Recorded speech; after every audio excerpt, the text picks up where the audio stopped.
Hello, and good morning, good afternoon, and good evening, wherever you are watching us from. I'm your host, Victoria Glover, or Vicky for short, and I have with me today in the studio Mr. Wilfred Roach and Petra Paige, who are experts in grief and loss and counseling. Today's topic, we are going to be discussing whether we can normalize grief and loss. Just to give you a background of why this topic, and this topic we've been dealing with or discussing for some time now, for a little while now, but the overwhelming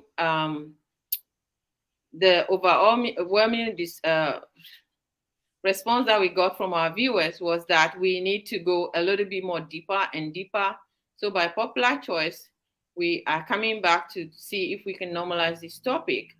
To give you a background, recently I lost 4 family members within 3 months. And during this time, I have went through different emotions and different experiences. And with my lived experiences, I reach out to some experts and I seek help. And this help has actually helped me to progress in my professional and personal life. So today we are going to discuss if we can normalize grief and loss, both professionally and personally. So without much ado, welcome to the program, Petra Page and Wilfred Roach. Hi, Victoria. Hello. Thank you. Hi, Will. Thank you. Hi, Petra. Hi, Victoria. Excellent. So my first question goes to you, Petra. Can we actually normalize grief and loss? What is grief and what is loss? Can you give us a little bit more background with this, please? Yeah. The thing is that we're all experiencing losses all of the time. And whether that's a slight by somebody else, that leaves us feeling disconnected or rejected, or something important that we've lost, that our purse, or a relationship that we've lost, a job that we've lost. From the small to the large, it's a normal part of our life. Change is always afoot, and things come and things go. And depending on, how invested we are in those things or how valuable they are, we'll feel them more or less. In Western culture, we've decided that the point of life is to be happy, and the way to get there is through success. And so if you're sad, and particularly over an extended period of time, well, then there's some kind of problem, a dysfunction. You get diagnosed with depression, and we get pills and things to try and get over it. And I think that causes a great deal of, that sort of delegitimizes grief for us, which is another loss. Because you can't simply get over things that are sad and that cause you that introspective time of trying to process what it is that you've lost and what that means. And there you are, sort of in one of the most disempowered and uncomfortable times of your life, and everybody is kind of suggesting that there's something wrong with the fact that you're feeling the way you are, which just really compounds the losses.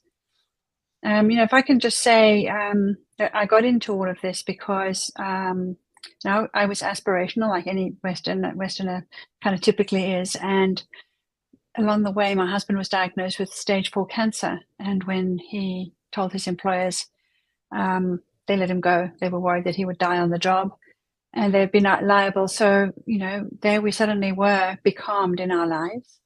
And that's another story that, I will expand on another time. But the thing that was really shocking was that we were kind of given a small period of time in which to be unhappy about this. And then we were expected to sort of get back to normal. Okay, you've had time to digest this, and you have no one's died and you haven't lost your house, so why are you sort of struggling with this? And that was the most difficult part of this experience, was hearing that really we weren't supposed to be feeling the way that we were, rather than having people rally around and go, yeah, of course, of course you're feeling this way. What can we do to support you? How can we even just really journey with you? We can't fix anything, but just kind of acknowledge what you're going through. And I think that was really how I got into this work, was understanding that, in fact, loss is a normal part of what happens to us in life. The grief that we may feel about that, from sadness all the way through to absolutely gut-wrenching grief, is a perfectly normal response, and that we need to be holding each other as we go through these feelings, and that, in fact, they have a very important role in causing us to go within and to be thinking about our values and how much power we have in the world or how much we don't. And really kind of, I think it's a sort of a bit of an inner wake-up call. And so it has its part to play and really should be given the space to be what it is. Wow. That is very touching, very touching. I just want to listen to you to keep going. That's really touching for your husband to be diagnosed and then also later on giving the chance or to let go, or the preparation or the process of being let go. It's not only affecting personal lives at the moment, but it's also affecting professional life, because in that area there's just one diagnosis, but then it's affecting your life, the life of the employer, and also the people that are around. I want us to explore a little bit in that area where people or somebody will just say, well, nobody has died, you could, it could be worse than this. And then people were trying to say a couple of things to you, both personally and professionally. How do you absorb the things that were coming, the first area of shock? How did you absorb that to be able to bring you into to the next level of that? For me, well, my husband and I had very different reactions. His reaction was, well, I have a 20% chance of still being here in 5 years, so I'm going to take those odds and I'm going to step into something. And he signed up to do his MBA, and he got himself busy with that and did all the things that he needed to do that could help him physically in terms of eating a lot of salads and whatever it might be, sleeping well.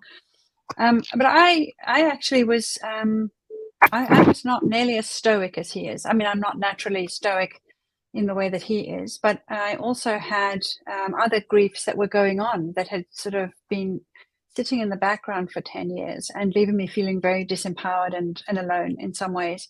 And so this was just really the catalyst that put me into a real disconnection from self. I don't have the ability to respond to the situation. I'm not going to be enough. I can't step forward. So it wasn't just dealing with the fact that he might die and that we didn't have a livelihood, but that I wasn't enough. And I think that for a lot of people who are dealing with grief, you do come to this personal crisis of, where is my power in life? How do I step forward and make something happen when such a blow could land and I couldn't stop it and it swept away everything that I've been working on and building on?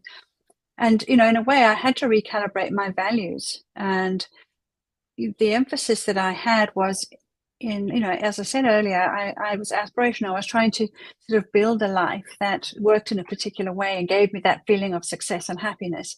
And now I really had to build my character qualities of endurance and self-compassion and perspective, and also reckon with the reality that, yes, we are all going to die and life is short and time is precious and we actually only have limited power. So there were many things to really have to square with that ended up being really an inner transformation. And so where previously I had been working on my outside world, now I was really working on my inside world. And how does that generate something that then comes out into the world that I manifest? And so, I guess I went from doing and having to being.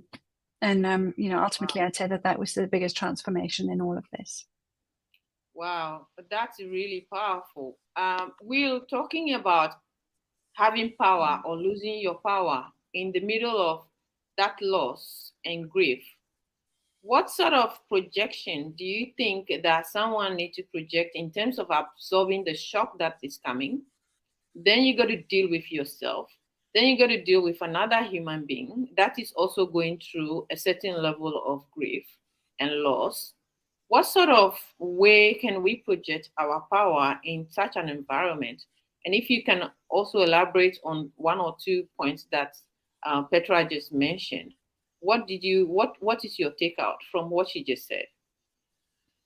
I think, I can't distance or ignore the fact that actually, I was not born in a Western country. I was born in Trinidad and Tobago, which at the time was a colony, and I grew up in a Western country.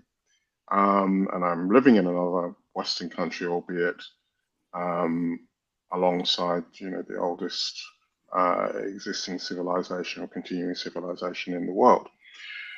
So, I bring different cultural perspectives, and I certainly witnessed at close hand, with my parents, how, because they didn't go back to their homeland for about 15 years, and in that time, there were a number of significant losses in terms of their parents, family, friends, and it was now, in retrospect, fascinating, myself having gone through losses, significant losses, how much they bore those losses, and how, in a way, they accepted that loss was inevitable, and that self-managing of the grief that flows was a very private thing. And, when you have that sort of cross cultural perspective, you have a different feeling about loss and its inevitability, and how you manage it, in a country where I don't have any family, but I have a lot of friends, and where in the professional sphere, I faced losses, significant losses, and I'm still here. And I think that comes from a sense of my own freedom to really turn those losses or see those losses as part of a life experience and part of a continuing journey. And for myself, I don't know when that will end in the physical sense, but I'm certainly committed to seeing actually every loss, even though initially it might be very painful, to seeing every loss actually as a gift. And how do we use that gift going forward? Yeah, I think that sometimes, what you were just touching on, that it is a gift because it activates something in you that perhaps previously was dormant. But where it's such a loss is when you let it speak to who you are in the world. I am less because of this loss. And I think that's where a lot of people end up struggling. It's fantastic that you had that cultural perspective that, loss is actually normalized already in your small world there. Yeah. It was born into it, because I made my first journey when I was 5.5 months old, and my mother was leaving her mother and her support system behind. She had nothing when she came to England. So even, from the time I took my father wasn't around when I was born. So from the time I took my first breath, there were already those losses on the slate.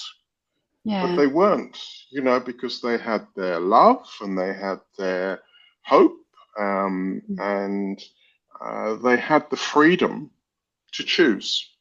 Yeah. My mother could have stayed in, Trinidad and not gone to the UK. My father could have said, this is too much to bear. But they alchemized. I think I can't remember the word you used earlier, Petra, metabolize.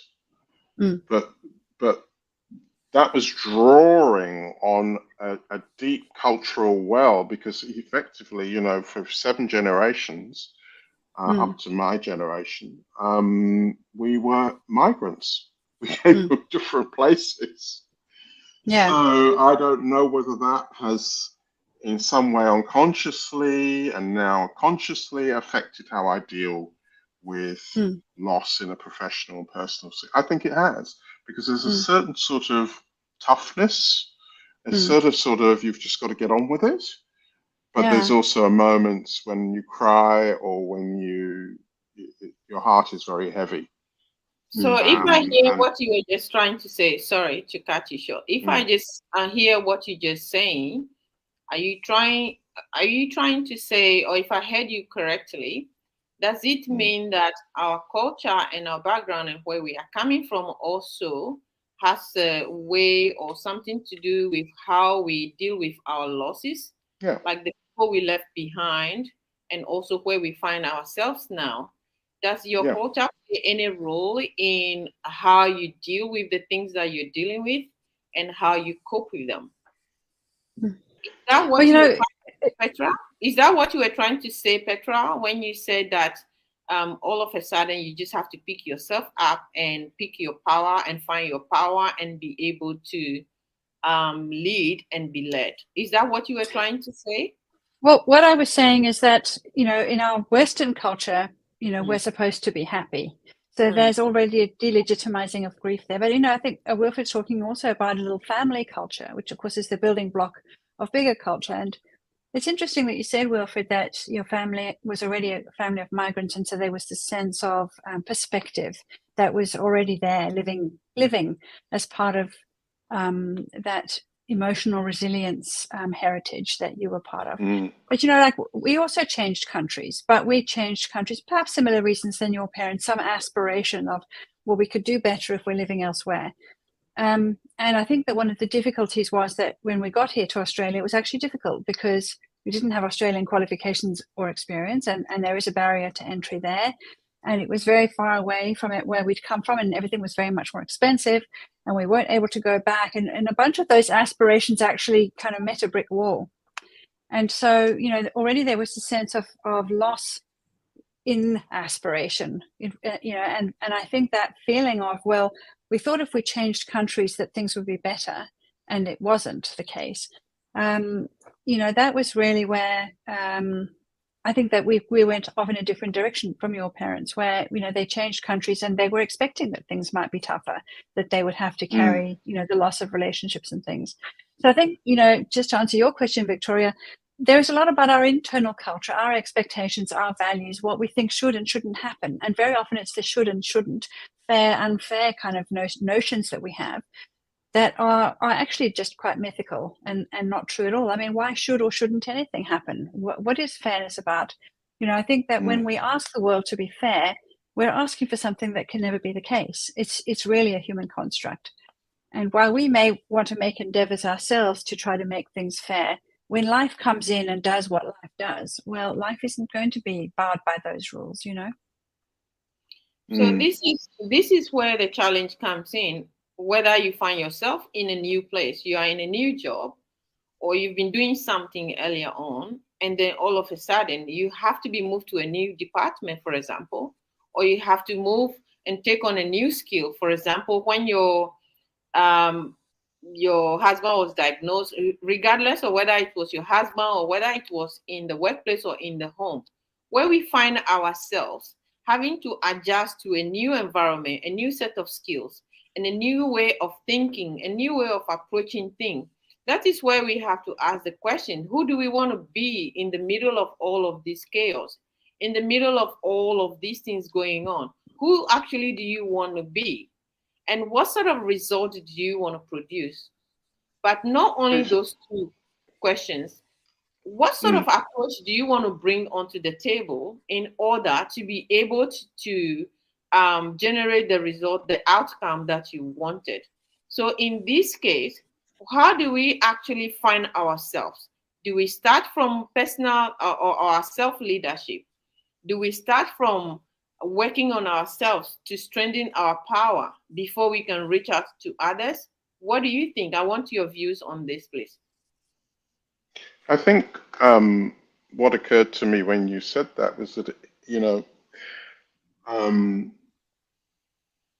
chaos as I've lived or I've understood it is universal. There's not been a period of time where there hasn't been chaos, and there hasn't been a period of time, in a professional and personal spheres where there hasn't been chaos, or what I might choose to call opportunity, or might the disruption, the disruptive aspect of loss, the adjustment to loss. But there's a tremendous freedom if you can get through the initial conceiving of what loss means. And I think Petra is right. It's a very human. We have very human foibles. We tend to see what we want to see and acknowledge what we want to acknowledge, and ignore some perhaps more difficult things that that are involved with loss. To be away from a workplace that was toxic, or to be away from a manager that was bullying, or to be away from a family connection that wasn't serving us anymore. We weren't serving it. We have that tendency towards, to put it, and it may be a very strong term, self-delusion. But if you can actually move past that, then and that's where your own personal freedom to initiate, to shift, comes into play. But that, I suspect, takes courage. That is a different type of courage. Hold on to that point for me for a second. Viewers, I see some of you join us live watching this program. Thank you very much for watching. We appreciate your presence. And if you have just joined us, we are discussing the topic loss and grief. How do we normalize this, both in the workplace and also in the in our personal lives? This cut across so many other areas of our life, and we are just sharing experiences from different backgrounds on this topic, joining us to expand on this topic. And so if you just join us, please give us a put in the comments to let us know that you are here, and also let us know what you think about this topic, and what do you think that your contributions towards this topic will be. We would like to know, and we would like to appreciate you if you are in here. We thank you, James, for joining us and watching live. Thank you so much for your time, and we really appreciate you. And there are some other people in the comment that I'll get back to you shortly. So Will, you touch on something very profoundly about the freedom in navigating these areas of movement from one area of our lives to the other, whether it is adjustment to the skills that we are bringing to the table, or it is an adjustment to the experiences that we are bringing to the relationship, which is the personal area and the professional area. In this aspect, the freedom that you touched on, your own freedom or the freedom of others in navigating our approach to these individuals that comes along whilst we are going through our individual losses and grief. What sort of environment do we expect it to create for ourselves and for others? And if the environment is not created for us, how do we go about normalizing this sort of environment so that we can bring across what it is that we are going through, by encouraging one another to speak out about what is happening? When I lost 4 of my family members, all I did was to reach out. I just raised my hand and said, hey, I'm falling apart. Somebody help. And one of the people who came to my aid was Petra, Paige. And so I wanted to, and then Wilfred was one of those people.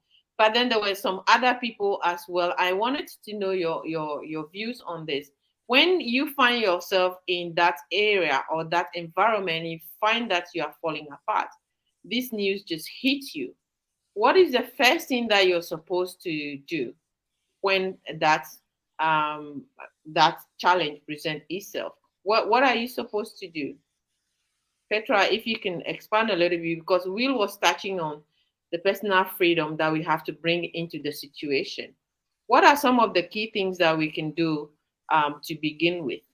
When we lose something valuable, or we lose someone valuable, or we lose a job, or we lose someone, we lose our health or anything, what are the key things that we can do personally? The thing about loss and grief is that it is a universal experience, but it's also an incredibly unique experience. Nobody else is going to go through loss and grief in the same way as you are. And I think that probably the sort of at the heart of that universal experience is this incredible sense of aloneness, this realization that something has been taken away that you can never explain to anybody else, what that impact has been, and how you grapple with the fact that you're standing there in the face of this loss and trying to reconcile it with how you go on and who you are and how much power you have in the world to prevent things like that happening. So I think in the end, the most powerful thing that you can do in that moment is remain connected to those people that you care about. I know that sounds like a very strange kind of first thing to do, but it sort of counters that sense of aloneness that you are faced with in this very sudden loss. And by the way, it doesn't have to be a death. It can actually be a loss of something important, someone or a relationship, a job, an opportunity. There can be many things but you're left feeling alone with this result. And so being with people who you are connected to and who can see you, who can get you in this moment, but while you process it, because it is, as Wilfred said earlier, it's a period of metabolizing, reframing your ideas or, challenging some of the rules that you think that life should play by. And, that is a very deeply personal process, but doing it alone is the part that's so hard. I think that's something that you found as well when you were experiencing your loss. I mean, no one could do anything about how you felt about it, but not doing it alone was one of the most powerful parts of the healing. Just giving yourself, space while you were being held. I'm glad that you touched on the fact that we couldn't do it alone, because then I remember I put something out on LinkedIn when I was just falling apart. One morning I just woke up, just could not stop crying. I couldn't just organize myself. I was just out. And one of the things I did was that I just put out that today has been very hard and I'm struggling to get through this day. And I got someone reach out. And she was telling me about some of the things that she was going through personally and also how she was picking herself up. And then in that moment, I picked something that sometimes we normally felt like we are alone. We feel like nobody is listening or nobody can feel what we are feeling. And sometimes the best thing is to raise your hand and say, hey, I'm going through so much. There's something happening here. I couldn't deal with it alone. So you were just mentioning that we should actually not feel alone. And even if you feel like you are being alone, there's room for you to reach out. And if you can raise your hand up, there's always someone there to come to your aid. And if you don't even know where to look, there will be some links that will be put in the comment for you to reach out if you need help. Well, it does counter that aloneness that is really this experience of grief. But the other thing, which is kind of going back to our cultural theme, is that other people get uncomfortable about how uncomfortable we are. And so, instead of actually stepping forward and going, okay, well, we can't do anything, but we'll be with you while you go through this. They step back and they give you space, and eventually they give you advice of, well, you should be over this by now. And I think that's really, if you ask what is the thing that you really should do, if you are the person in the life of somebody who is struggling with something like this, the thing you should do is step forward. Just step forward and connect, because it's not like you are supposed to fix it for somebody else or make it right again. You can't. I mean, in some cases, none of this will ever be all right again. The people that you've lost, Victoria, aren't coming back, and there's nothing that will ever make that okay. But you have to carry it, and to do it in company of people who care about you and who get what you've gone through, who aren't trying to fix it for you, but who have stepped forward and remained attached, is one of the things that makes it possible for you to then metabolize it. Thank you. So Will, what do you want to add to that point before we keep going on? And then maybe we'll be wrapping up very shortly. Do you think our culture actually affect the way we grieve? I think I mentioned this before, but I thought we'd go back to it. When it comes to approaching grief and loss, do you think the men kind of approach it differently than the women? When is it too much? When is it too little? Well, I think that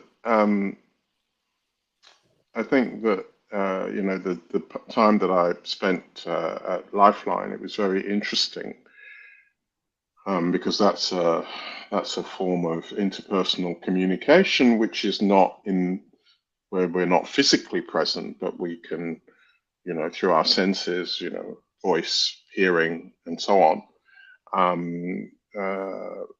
pick up what might be going on. And I would say, without a shadow of a doubt, regardless of generation, age, or what have you, women were present in terms of their emotions and what they were going through, and could actually discuss things that were very, very painful. And most of the men, regardless of age, generation, and so on, and this is a very crude characterization, but my sense was that men found it really difficult to actually articulate and to feel. It wasn't that they didn't feel what was going on, but they didn't know how to. There were some cultural or societal expectations on them not to cry or not to release, because they had some notion in their minds about what men can and cannot do, or what men should or should not do.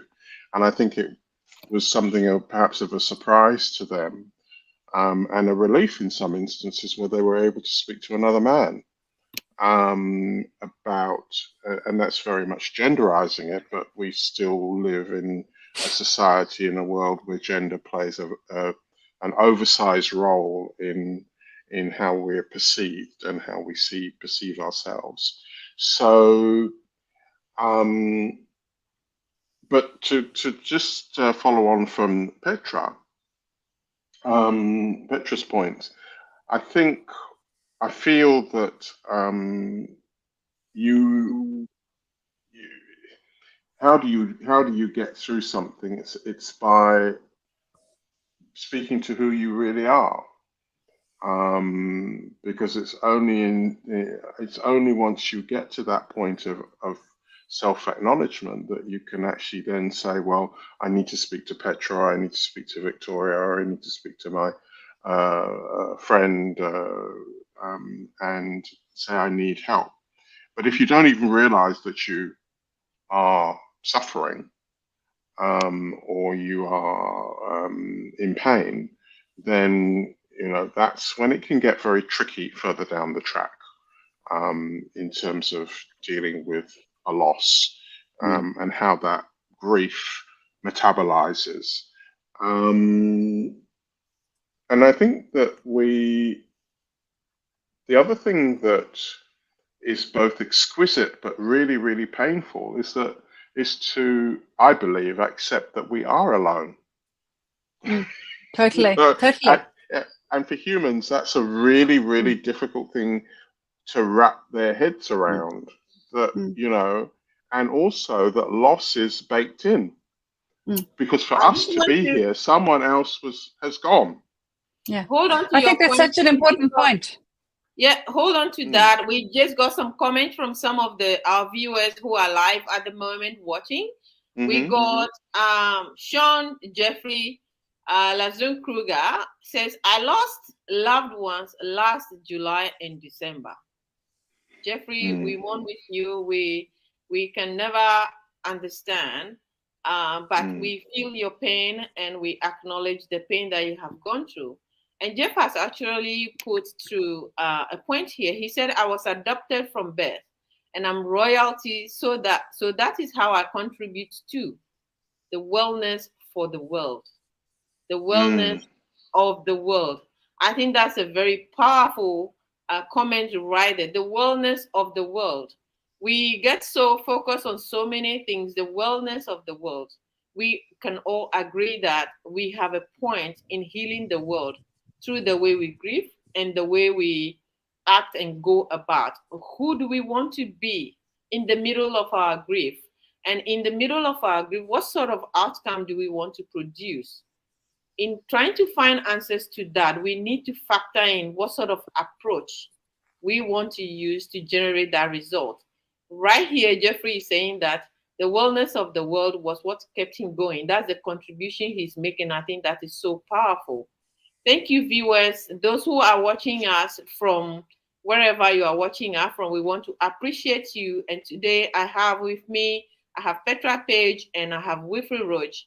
And I think that today we are trying to break down the effect of loss and grief. And the question is, can we normalize that? And how do we normalize it? So Will is just trying to make a point right now to say that some of the things that we actually bring onto the table are just bits and pieces of things that are happening in our personal life that we bring on board. And so thank you, Will, for that point. And I think that it hits home hard about how we are going about these things and what sort of result we want to generate. Petra, you might want to say something. You might want to. Yes, I do. Go just Will, I think it's such, and just to, to your point about we are actually alone, is, we come in alone, and we may come into a room of people who greet us, but we still have to do that journey on our own, and ultimately we'll leave. We'll cross the threshold alone. And I think so many people are resistant to this feeling of being alone. And it does speak to a sort of a lack of connection with self, a lack of self-acceptance, perhaps. And, when as I was saying earlier, the experience of grief is this experience of extreme aloneness. This thing has, or person, or whatever it is, has gone away, and I am on my own, faced with my powerlessness in the situation. And part of the work of grief is to actually come to yourself, come home to yourself, come to an acceptance of self, come to an acceptance of your aloneness. And then actually that's like breathing in and out, though, the sort of aloneness is the breathing in, but the breathing out is you are part of the world. And it is that balance between being connected and being alone that is actually often the foundation for mental health. And can I just jump in there? Yep. What came to me was accepting your own demise. Yes, so one much day you so. will not be here in this form. But there's a strange thing of we can't really sort of accept it because it's so hard to live into hope and doing things in the world when it's all coming to an end. So it's kind of like a natural thing that we do put it off, and yet it has to be there in your consciousness of, this too will come to an end, and I need to make the most of this, and I need to be in grace of acceptance around it. Will, I think you said something very powerful. That is, viewers, I just want you to know that I promise you, next week we're going to delve into the impact or the process of handling loss and grief. How do men also grieve, and how do the women also grieve? And that, I promise you, that's coming out live next week. But today's topic, we were going on last week, we touched on courage in leadership through grief. And today we are looking at how can we normalize it. And we are touching on different other areas, but we'll go individually into those ones. One of the key things that I wanted to say briefly before we wrap up shortly is the fact that we touch on acceptance of your own demise. It came to a point when I was grieving my family members. I realized that I was actually grieving more than the people that I lost. The thing is the effect or the aftermath of those people passing have effect or left behind a couple of other things that you have to deal with. And one of the ones that I was personally looking at, or that was impacting me, was the orphans that were left behind by my nephew and my sister. And that was impacting me so much, and I felt so sad about the whole thing, and I don't know what to do. It took me a while to accept that this is what it is now. We have to accept what is here now. What do we do next? And that is where the question came in. And there was the person that actually stood out during these difficult times. And also a question that came out was, Alemano means, who do I want to be? What result do I want to bring to the table? What sort of approach?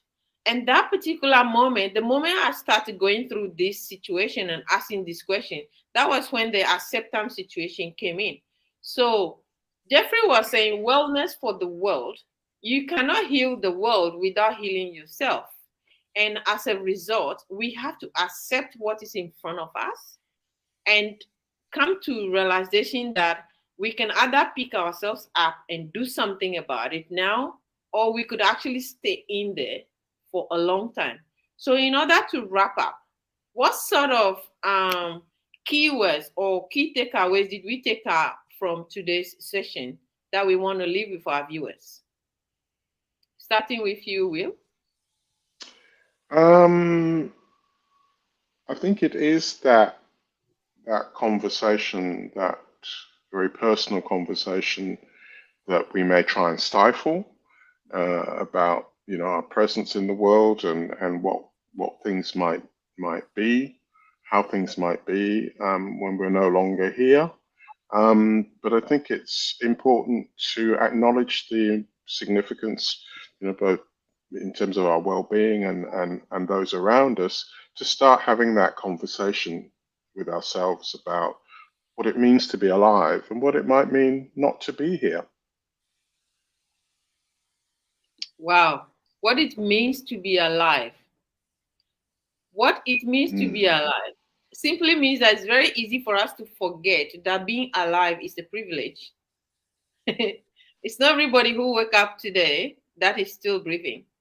And it's not everybody who pray to do something today is actually here right now as we speak. So it's a privilege to be alive. I thank you for that line. That is so powerful, because sometimes we take it for granted that being alive, we are so focused on what is going wrong or what we lost in our life, so much so that we forgot about the fact that living is actually a privilege. Wow. Thank you so much. What is your takeaway, Petra? I think that we have to give ourselves the space to feel, and we don't like to feel. We want to get away from it, and so on. And I think that in that moment of being in the feelings, we expect that we should somehow be able to still be ourselves. And in many ways, it is that decision that comes out of us later on, once we've done some metabolizing about who we want to be in the face of things that you were talking about. That you realize I have to make some kind of inner choice. But I think that it's hard to make those choices when you are in feelings, and you should be in those feelings. And that's one of the reasons that Jewish culture, for example, has a year of grieving, where you sit Shiva for somebody who's died, and everybody supports you in that, and it's understood you need time to metabolize those feelings. But the other half of the equation is I think about Viktor Frankl's work. He was a Viennese psychiatrist who ended up in Auschwitz during the Holocaust, and he wrote the book Man's Search for Meaning. And one of the things that he said is that no matter what the circumstances are that are going on around you, you always have the ability to choose your inner response.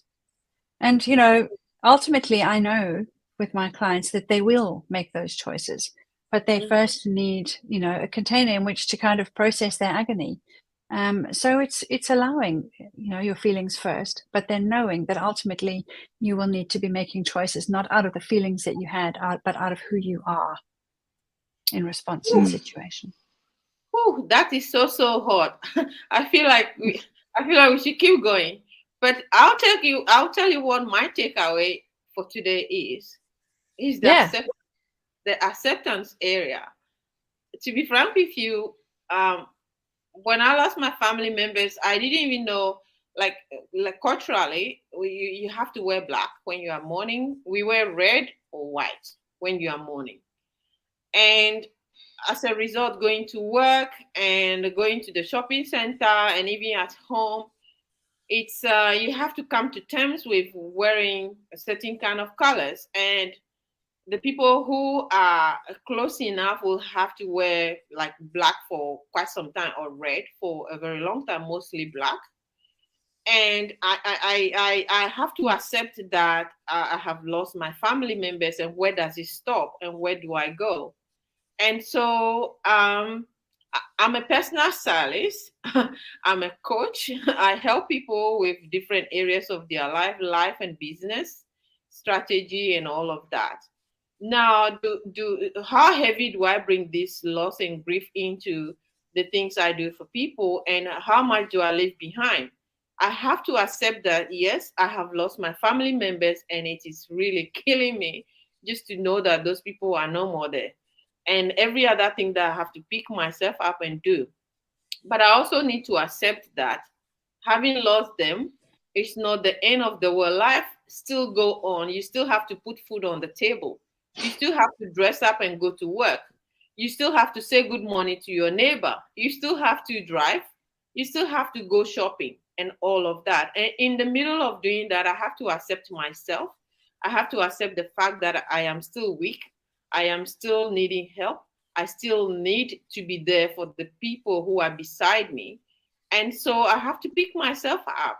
And so for me, if there's any takeaway for me today, it is the takeaway that I needed to accept the fact that we all come to this life and there will be a point where we will leave this life, we will live again.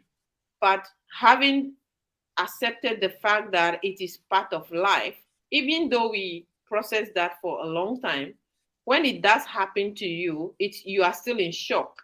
And every aspect of your emotions is going on, so many things going on.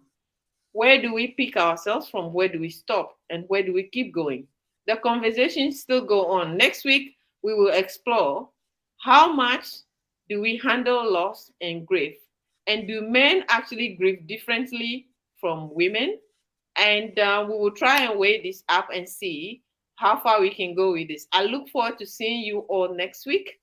I will want to once again thank my panel this today for coming to the program. And I want to a big shout out to all those people who were watching live and participating and contributing to the commentaries and all of that. I really want to appreciate you, and I really want to say a big thank you all for coming. And I look forward to seeing you next week. And then also, and to say a big thank you to all our sponsors and all our viewers. Thank you once again. Shall we give it up for Mr. Wilfred Roach and Petra Paige, who were helping us to turn the pages on grief and loss. And I look forward to seeing you all next week. Thank you so much for coming. Bye now. Thanks. Bye. Bye. Thank you. Bye. Bye. I can't wait to see you again next week.